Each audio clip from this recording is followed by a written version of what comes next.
వ్యాసశంకరమధ్యమాం అస్మదాచార్యపర్యంతాం వందే గురుపరంపరాం. సరసిజనిలయే సరోజహస్తే ధవళతమాం శుకగంధమాల్యశోభే భగవతి హరివల్లభే మనోజ్ఞే త్రిభువనభూతికరి ప్రసీద మహ్యం. మాతర్నమామి కమలే కమలాయతాక్షి శ్రీవిష్ణుహృత్కమలవాసిని విశ్వమాతః క్షీరోదజే కమలకోమలగర్భగౌరి లక్ష్మి ప్రసీద సతతం నమతాం శరణ్యే. లక్ష్మి ప్రసీద సతతం నమతాం శరణ్యే.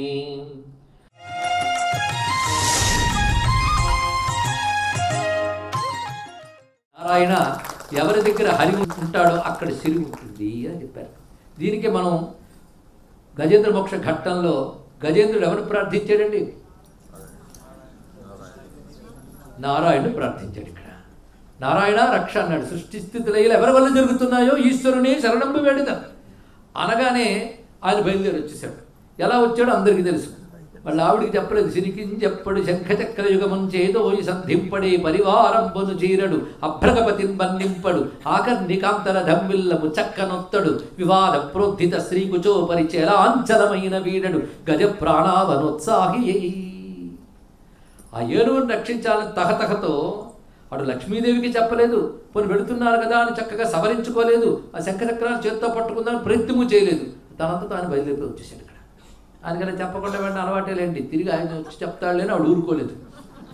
ఆయన వెళితే ఆయన వెంట ఆవిడ వెళ్ళిపోయిందండి. ఇది ఎంత ఆశ్చర్యమయ్యా అన్నాడు. ఇక్కడ ఎలా వెళ్ళిపోయిందంటే తన వెంట సిరి లచ్చి వెంట అవరోధ వ్రాతమున్ వాని వెంకను పక్షీంద్రుడు వాని పొంతను ధను కౌమోదకి శంఖచక్ర నికాయంబును నారదుండు రజనీకాంతుడు మొత్తానికి వైకుంఠమున గల ఆబాల గోపాలము మొత్తం వైకుంఠం కది వచ్చింది ఆయన వెంట. మొట్టమొదటి ఆయన కదలగానే కదిలింది ఎవరు? తన వెంట సిరి. ఆ గజేంద్రుడు ఎవరు పిలిచాడండి? హరి అన్నాడు. హరే బయలుదేరాడు. గురి సిరి కూడా వచ్చేసింది. ఇక్కడ దీపం తెచ్చుకొస్తే వెలుగు రాదా? హరి కదిలితే సిరి రాదా?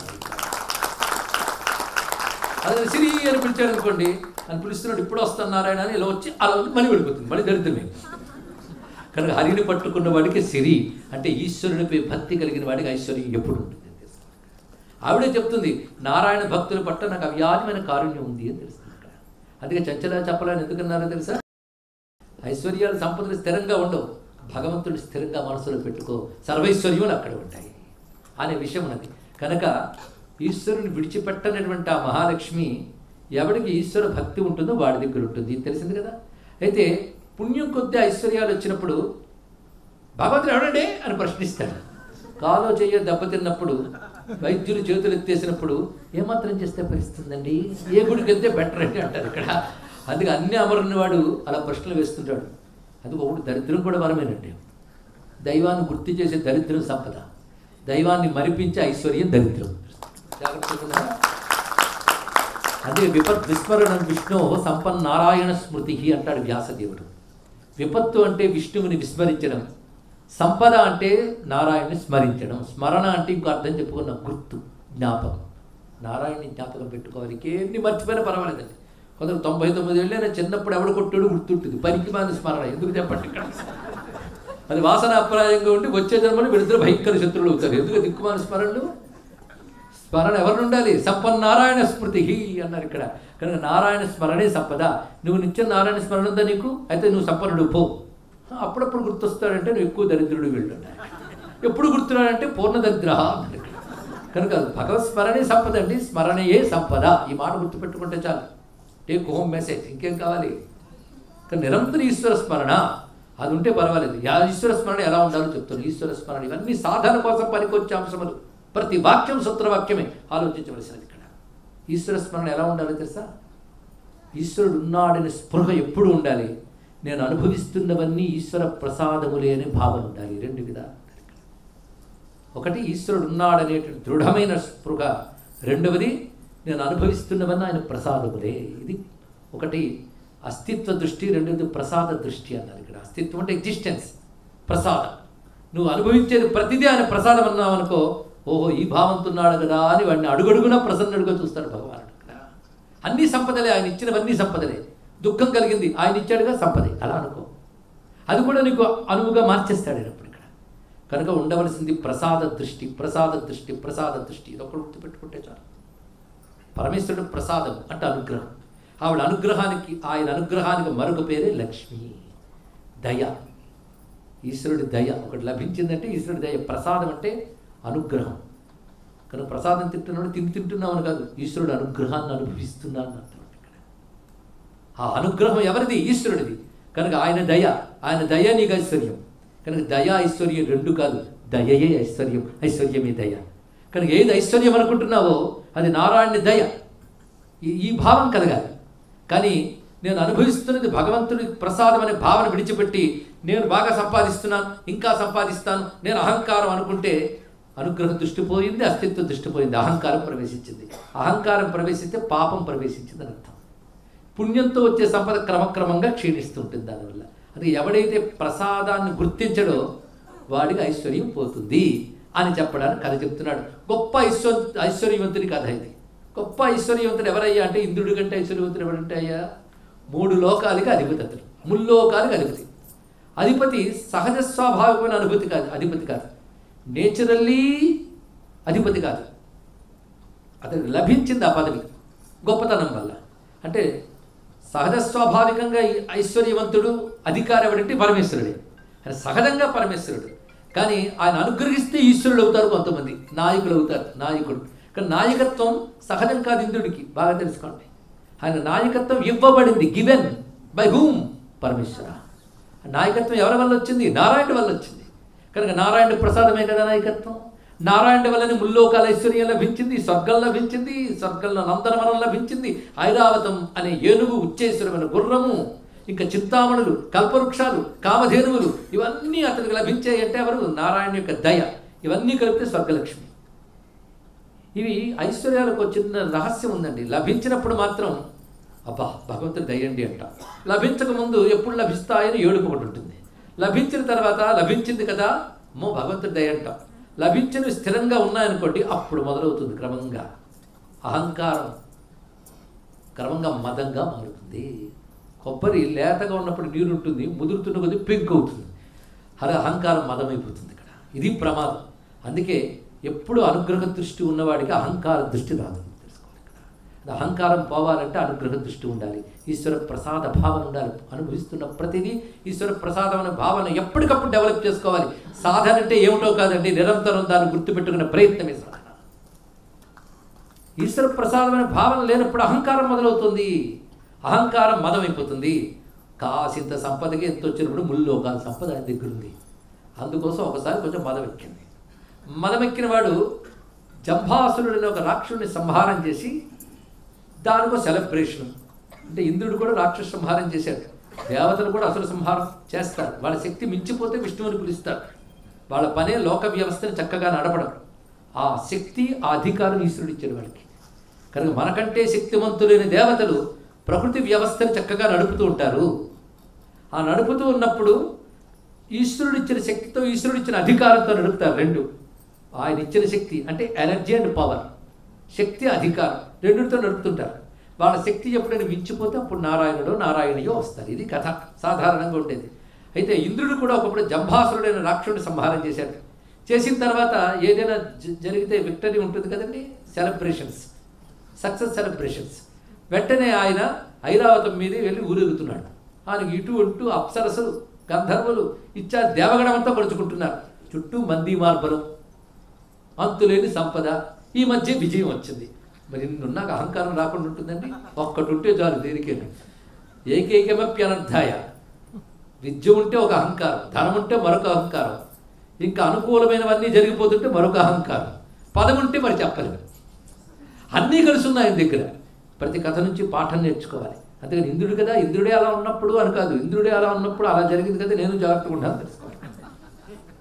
మొత్తానికి ఇంద్రుడు అలా వెళుతూ ఉన్నాడండి. వెళుతూ ఉన్నప్పుడు ఆ త్రోవలో ఎదురుపడ్డాడు దూర్వాస మహర్షి. ఈయన కానీ తలంచుకుని నమస్కారం చేసుకోవాలి.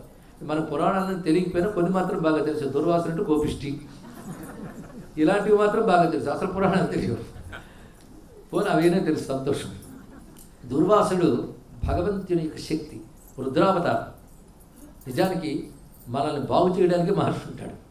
అలా ఇంద్రుడు అలా ఊరేగుతుంటే ఆయన త్రోవలో కనిపెట్టాడండి. చూశాడు ఆయన. ఈ అత్యద్భుతమైన ఘట్టం అన్ని పురాణాల్లో ఉంది. అయితే శివ పురాణాల్లో శివ ప్రధానంగా కనబడుతుంది, శక్తి పురాణాల్లో శక్తి ప్రధానంగా కనబడుతుంది, విష్ణు పురాణాల్లో విష్ణు ప్రధానంగా కనబడుతుంది. కానీ ఈ కథ అన్నింటిలో ప్రధానమే. తెలిసిందేలేండి అని అనుకుంటాం, కానీ తెలుసుకోవలసి ఉంటుందండి అని తెలుసుకోవాలి ఇక్కడ. అప్పుడు దుర్వాసుల వారు వస్తున్నారు. ఆహా, గొప్ప విజయం సాధించాడు. విజయం దేనికోసం? లోకక్షేమం కోసం. ఇతని సంపదలన్నీ పట్టుకుని చక్కగా నడుపుతున్న దేనికోసం? లోకక్షేమం కోసం. ఇంత మంచి పని చేస్తున్నాడు కనుక ఈయనకి ఒక మంచిది ఏదైనా ఇవ్వాలనుకున్నాడు. ఒక ఋషి, ఒక గురువు సంతోషిస్తే ఇచ్చేది ప్రసాదమో ఫలమో, అంతే కదండి, ఇంకేమిస్తారు వాళ్ళు. అందుకే అప్పుడే నారాయణ్ణి పూజ చేసి నారాయణ్ణి పాదపద్మాల వద్ద ఉన్నటువంటి ఒక మాలికని తీసుకొచ్చాడు దూర్వాసులు గారు. చేత్తో పట్టుకున్నాడు. ఇంత విజయం సాధించాడు కనుక ఇంద్రుడికి ఇద్దామని ఇంద్రుడికి ఇచ్చాడు. ఆయన అసలే మత్తతతో ఉన్నాడు. మదం అంటే మైమరపు అని అర్థం. ఇక్కడ మంచి మాటనండి మైమరపు అంటే తన ఒళ్ళే తాను మర్చిపోయాడని. ఈ మైమరపు అనేక రకాలుగా తెచ్చుకోవచ్చు, నేను చెప్పక్కర్లేదు. మైమరపు తెచ్చుకోవడం కోసం ఎవరు ప్రయత్నాలు వాడు చేస్తుంటారు, ఫ్రిడ్జుల్లో ఉంచుకుని. మరి పూర్వం వాటికంటే ఒక చోటు ఉండేది, ఇప్పుడు ఇళ్లలోనే తండ్రి కొడుకులు కలిసే. ఇది మైమరపు ప్రయత్నాలు, వాటిని తమోగుణం అంటారు ఇక్కడ.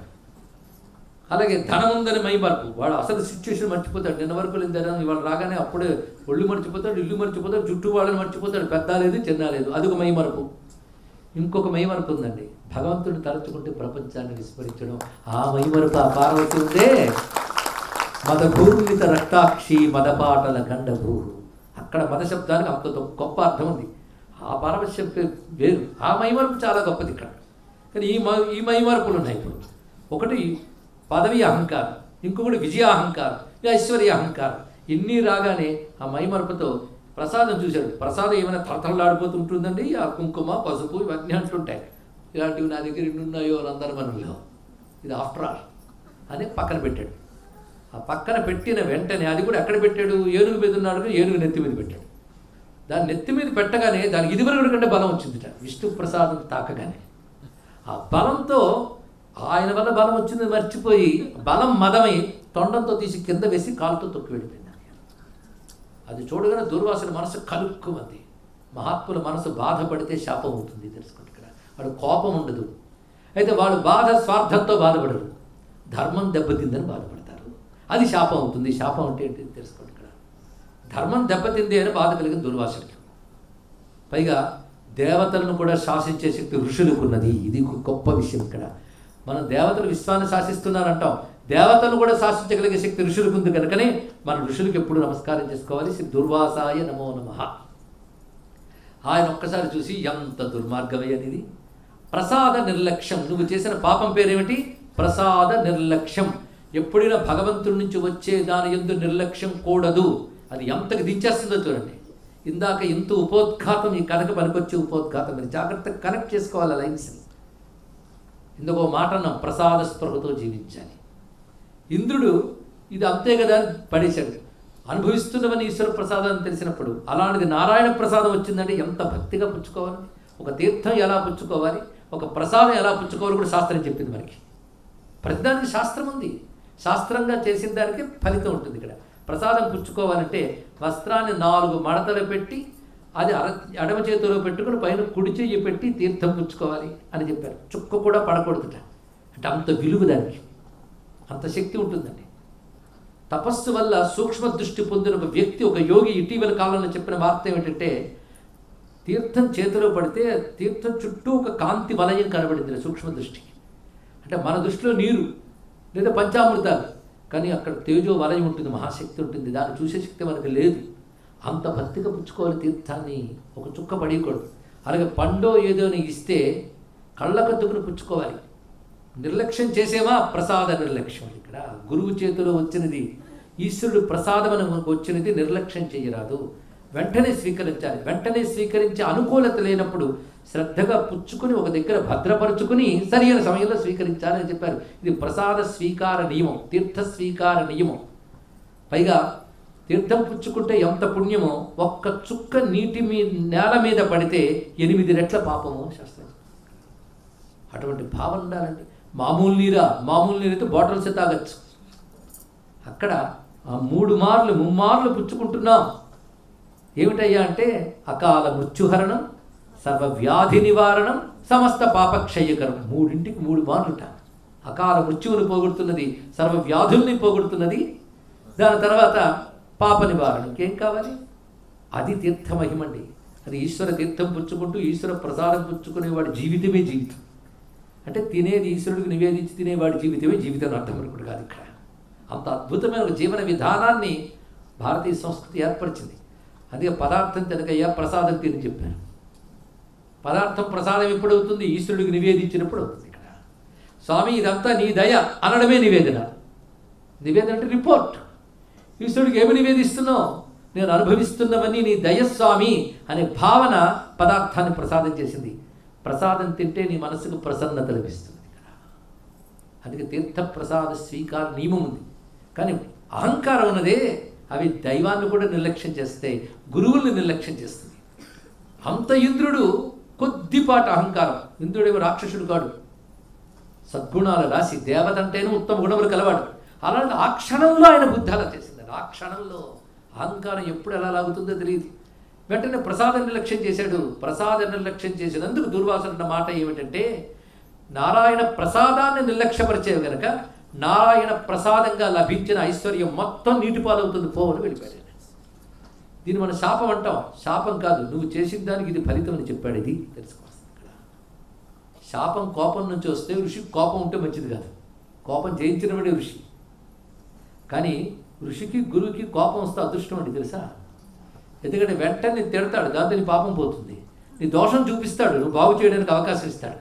అదే చెప్పకుండా లోపల బాధపడ్డాడు అనుకోండి, అది నిన్ను జీవితాంతం బాధిస్తుంది, తన జన్మల్లో కూడా తీసుకెళ్ళిపోతుంది. కానీ దుర్వాసుడు ఏం చేశాడు అక్కడ?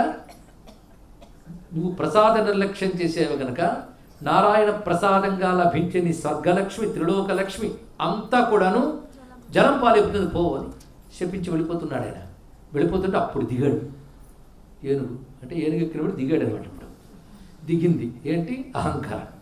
ఆయన దిగాడు, అహంకారం దిగింది. లేదు, అహంకారం దిగాక ఆయన దిగాడు. దిగి వచ్చి గురుగారు పాదాల మీద పడ్డాడు, దుర్వాసుని మీద. స్వామి, నేను తప్పు చేశాను, నన్ను క్షమించు. ఇక్కడ ఇంద్రుడు మాట్లాడిన మాటలు అద్భుతం అండి. ఇంద్రుడు అంటే చాలా గొప్ప వ్యక్తి, సామాన్యం కాదు. ఆయన మాట అంటున్నాడు, నేను ఐశ్వర్యం పోయిందని బాధపడట్లేదు, నువ్వు నారాయణ ప్రసాదం విలువ తెలిసి కూడా నిర్లక్ష్యం చేసేనే, ఎంత అజ్ఞానంతో ప్రవర్తించాను, ఈ దుర్బుద్ధి నా నుంచి పోవాలి, మరెప్పుడు రాకూడదని ఆశీర్వదించవయ్యా అన్నాడు. ఇది గొప్ప కోరిక అడిగాడు. అది అడగాలి. అంతే ఐశ్వర్యం పోయిందని అడగడం కాదు, జ్ఞానం పోయింది అని బాధపడగాలి. ఇక్కడ ఆ బాధపడ్డాడు. ఇక్కడ అప్పుడు దుర్వాసుడు కొంచెం ఆ బాధలో ఉన్నటువంటి అందం గమనించాడు. ఆయన చాలా బాగుంది, కానీ ఒక పంచే క్షమించి దారి చూపించేవాడు గురువే కనుక నీ గురువుని ఆశ్రయించు అన్నాడు దుర్వాసుడు. ఎంత గొప్ప మాట చెప్పాడు చూడండి. అంతేగాని నేను మహిమ చూపిస్తాను అన్నీ తిరిగి వచ్చేస్తాయని అనలేదు ఆయన. పద్ధతే. నీ గురువుని ఆశ్రయించన్నాడు. గురువుని ఆశ్రయిస్తేనే మార్గం లభిస్తుంది. గురువు తప్ప ఎవరుంటారయ్యా? నీ గురువు దగ్గరికి వెళ్ళన్నాడు. ఎవరో గురువు అంటే బృహస్పతి, సర్వదేవతల గురువు బృహస్పతి కనుక గురువుని ఆశ్రయించు. ఇప్పుడు దరిదాపులు గురువు లేడు, అందుకని బుద్ధిలో పక్కకు పోయింది. అది గురువు హెచ్చరికున్నప్పుడు బుద్ధి జాగ్రత్తగా ఉంటుంది. గురువు ఇప్పుడు లేడు స్వర్గంలో, ఎక్కడున్నాడు వెతుక్కో. ఒకప్పుడు గురువు దగ్గరలో ఉందో ప్రమాదం అండి, హెచ్చరించేవాడు లేడు. వెళ్ళని చెప్పాడు. గురువుగారు ఎక్కడున్నారో ఇప్పుడు ఆరా తీశాడు. భారతదేశంలో కాశీక్షేత్రుడు ఉన్నట్టు చూసారా? అంటే దేవతలైనా ఋషులైనా బాగుపడాలంటే భూమికి రావాలి, అందులో భారతదేశానికే రావాలి, మన క్షేత్రానికే రావాలి. తరించాలంటే మన మార్గం లేదు. ఎందుకంటే అవి భోగభూములు, కర్మభూములు. ఇది సాధన చేసి తరించాలంటే ఇక్కడికే రావాలి. భోగాలు అనుభవించాలంటే అక్కడ. అది భోగాలు అనుభవించడానికే, నాట్ ఫర్ కర్మ, not for yoga. It is only for భోగ. భోగం కోసం అవి, యోగం కోసం ఇది. ఈ భూమి యోగానికి, అందున భారతదేశం యోగ భూమి, కర్మభూమి, వేదభూమి, ధర్మభూమి, సనాతన ధర్మభూమి. దీనికి ప్రాణం సనాతన ధర్మం, దీనికి ప్రాణం సనాతన ధర్మానికి ఆధారమైన క్షేత్రాలు, తీర్థాలు. అందుకే అగస్త్యుడు మన బృహస్పతి అంతని వాడు వచ్చి కాశీలో తపస్సు చేసుకుంటున్నాడు. ఇప్పుడు ఇంద్రుడు పరిగెత్తుకొచ్చాడు గురువుగారి కోసం. స్వర్గం నుంచి వచ్చి ఆయన పాదాల మీద పడి, స్వామి నా వల్ల దోషం జరిగింది ఒప్పుకున్నాడు. గురువు దగ్గర తప్పుని సంపూర్ణంగా ఒప్పుకొని వల ఏడ్చి పాదాల మీద పడితేనే తరణ ఉపాయం. గురువు దగ్గర కపటం కూడదు. ఎప్పుడైతే బృహస్పతి పాదాలు పట్టుకున్నాడో వెంటనే ఇంద్రుడిని, పైగా ఆయనకు బాధ్యత ఉంది దేవగురువు కనుక, నాయన మనం కలిసి బ్రహ్మదేవుడి దగ్గరికి వెళ్తాం. సృష్టిలో ఒక నియమం ఉంది, ఏమిటంటే లోకంలో ఏ ప్రమాదం ఏర్పడినా దేవతలే సవరిస్తారు. వాళ్ళ చెయ్యి దాటిపోతే బ్రహ్మదేవుడి దగ్గరికి వెళ్తారు. బ్రహ్మ చెయ్యి కూడా దాటిపోతే అప్పుడు పరమాత్మ రావాలండి. ఇది లోకంలో ప్రణాళిక. అవతారాలన్నీ ఇలాగే జరిగాయి. మీరు ఆలోచించండి. ఇది సృష్టి నియమం ఇది. అదే మనందరూ ఇప్పుడు ఎప్పుడు ఎవరి దగ్గరికి వెళ్ళాలి? ఏకంగా నారాయణ దగ్గర కాదు, బ్రహ్మదేవుడికి దగ్గరికి వెళ్ళాలి. మనం ఆయన వెళ్ళి ఆశ్రయించాలి. అంటే అప్పుడు బ్రహ్మదేవుడు ఒక్కసారి నాయన ఎంత తప్పు చేసేవయ్యా అన్నాడు. ముందు వందలించాలి. ఎందుకంటే నువ్వు సామాన్యుడి కావు, 100 యజ్ఞాలు చేస్తే కానీ ఇంద్రుడు కాడు. అలా మన్మంత్రాలకి ఇంద్రుడు మారుతుంటారు. ఇంద్రత్వం ఒక పోస్ట్. అలాగా నువ్వు 100 యజ్ఞాలు చేసిన వాడివి, ఉత్తమమైన కర్మలెన్నో చేసిన వాడివి, పొరపాటు పడ్డావు నాయన. సరే, అయినా పశ్చాత్తాపడ్డావు కనుక నీకు నేను విధానం చెప్తాను. ఇప్పుడు నేను నారాయణ ఒక్కసారి ఆశ్రయిస్తాను, ఆయన అనుగ్రహం కోరి తపస్సు చేద్దాం ముగ్గురం కలిసి అంటూ బృహస్పతి, ఇంద్రుడు, బ్రహ్మదేవుడు కలిసి నారాయణ ధ్యానం చేశారండి. ఇక్కడ ముల్లోకాల క్షేమం కోసం ముగ్గురు కలిసి నారాయణ ధ్యానం చేశారు. ఆయన ధ్యానానికి భక్తికి సంతోషించి నారాయణుడు వాళ్ళని అనుగ్రహించాడు. అనుగ్రహించి ఉపాయం నేను చెప్తున్నాను అన్నాడు నారాయణుడు.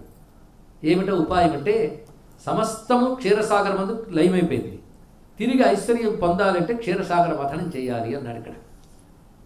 అంటే ఉపాయం చెప్పిన వాడెవడు? నారాయణుడే. ఉపాయం చెప్పడమే కాదు నైనా దగ్గరుండి చేయిస్తానన్నాడండి. అంటే ఈశ్వరుడు కేవలం ఉపాయం చెప్తే అయిపోయిందా? సంకల్పం మొదలుకుని సాఫల్యం వరకు అడుగడుగునా ఈశ్వరుడు అనుగ్రహం ఉండి తీరాలి. ఇది తెలుసుకోండి. కొంతమంది అంటారు ఈశ్వరుడు దయ రావాలండి. అఫ్కోర్స్ మన ప్రయత్నం కూడా ఉండాలనుకుంటుంది. అరే ప్రయత్నానికి కూడా ఈశ్వరుడు అనుగ్రహం ఉండాలి. అసలు ప్రయత్నం చేయాలని సంకల్పం కలగాలండి. ఎంతమందికి సత్సంకల్పం కలుగుతుంది? సత్సంకల్పం కలిగిన ఎంతమంది సత్కర్మను ప్రారంభిస్తారు? ప్రారంభించిన ఎంతమంది చివరి వరకు కొనసాగిస్తారు? కనుక అడుగడుగునా ఆయన అనుగ్రహం ఉండాలి. ఒకటి, నీ నుంచి మంచి భావాలు రావాలి, నీ నుంచి సంసిద్ధత కావాలి, బయట అనుకూలించాలి. అన్నీ అనుకూలిస్తేనే కదా ఏదైనా. కనుకనే అడుగడుగున ఈశ్వరుని అనుగ్రహం, ఈశ్వర ప్రసాదం. మళ్ళీ ఈశ్వర ప్రసాదం, ఈశ్వర ప్రసాదం, ప్రతిదీ ఈశ్వర ప్రసాదమే. కనుకనే ఉపాయం చెప్పాడు నారాయణుడు. చెప్పాడంటే ముందు క్షమిస్తే కదా ఉపాయం చెప్పాడు. అదండి భగవంతుడి దగ్గర ఉన్న దయ. తన ప్రసాదాన్ని నిర్లక్ష్యం చేసిన వాడిని క్షమించాడు ఆయన. ఈశ్వరు గుణం అది. అందుకే తప్పు చేస్తే వాడు తప్పే వాడు నాశనం చేస్తుంది, కానీ భగవంతుడు చేయుడు. తెలుసుకోండి ఇక్కడ. అంటే ప్రసాదం పాలించినంత మాత్రాన విష్ణువు కోపం వచ్చి ఐశ్వర్యం అంతా తీసాడా? కొంతమంది సత్యనావ్రతం కథ విని ఇలాగే మాట్లాడుతూ ఉంటారు. విన్నాం అలాంటి మాటలు మేము. వ్రతం మర్చిపోతే విష్ణువు కోపం వచ్చి శపించేసేట.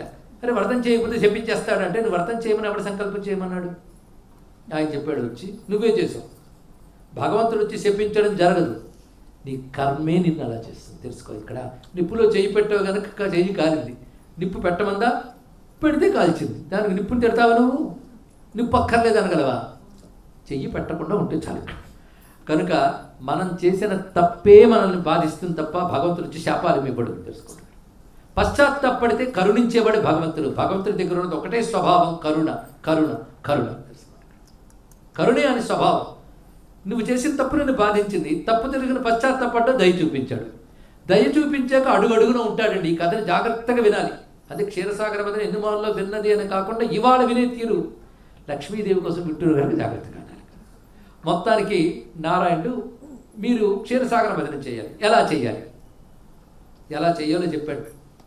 ముందు మథనం చేయడానికి కవ్వం తెచ్చుకోండి. దాని పేరు ఒక కొండే మర్చిపోయింది, మందర పర్వతం పేరు వచ్చింది. మందరము అంటే చిలుకునేది అని అర్థం. ఇక్కడ అసలు పేరు ఏంటో తెలియదు, అప్పటి నుంచి అదే పేరు దానికి. ఆ పర్వతాన్ని తెండి అక్కడ పెట్టండి, మథనం చేయండి అన్నాడు ఇక్కడ. అయితే ఈ పర్వతం ఎలా తేవాలి? ఒక్క దేవతల సహాయం వల్ల జరగదు. నిజంగా క్షీరసాగర మథనం కథ బాగా అర్థం చేసుకుంటే ఏ కాలానికైనా ఎప్పటికైనా పనికొచ్చే కథ ఇది.